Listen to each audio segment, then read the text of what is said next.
Okay guys, assalamualaikum. Hari ni saya nak deliver kereta model Proton. Okay guys, assalamualaikum. Hari ni saya nak deliver satu kereta Proton Saga kat belakang tu. Customer saya semua special guys. Okay, see you je kita interview drop. Okay guys, assalamualaikum. Terima kasih kepada Cik Syahada kerana berusaha membeli kereta idaman dia, Proton Saga. Nak tanya Cik Syahada, macam mana urusan Cik? Saya sangatlah bersyukur sebab daripada awal hingga saya dapat kereta saya sangat cepat. Saya rasa lah beberapa hari je. Berlulus hari semalam. Semalam, Lepas tu saya settle down payment semua, terus hari tu dapat bulan kereta dah. Sangatlah mudah. So saya sangat-sangatlah trusted dekat Abang Azmi untuk urusan beli kereta. Dan saya sangat recommend lah pada siapa-siapa yang nak cari kereta, boleh berurusan dengan Abang Azmi, tak kisah kereta apa pun.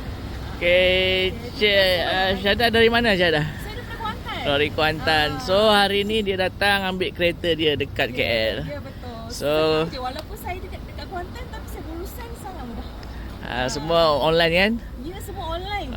Okay, ni dia punya husband dia, Mr. James. Dia special orang from, you from? I'm from London. London. Okay, dia from London and then dia bekerja sini dan dia suami dia lah. How are the feeling to you, the new car today? Like a new father. New like new father. Okay. Still can't believe it. Owning a car. Alright. And how's about your experience driving it? Lovely, very smooth. Very smooth, huh?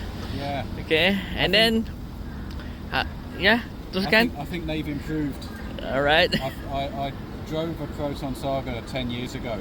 But Okay. this feels like they've made an improvement to the bodywork and to the engine. Just my non-expert opinion. No, alright, thank you. Great. So, what you recommend for the people the outside? Oh, Proton Saga. Proton Saga. Alright. The salesman. Oh yes. Yes, I recommend Azmi. Thank you. Fast service, great deal on the loan. Right. Excellent service. Excellent service. Thank you, bros. Alright, so pada korang di luar sana nak beli kereta, tak kisahlah kereta apa.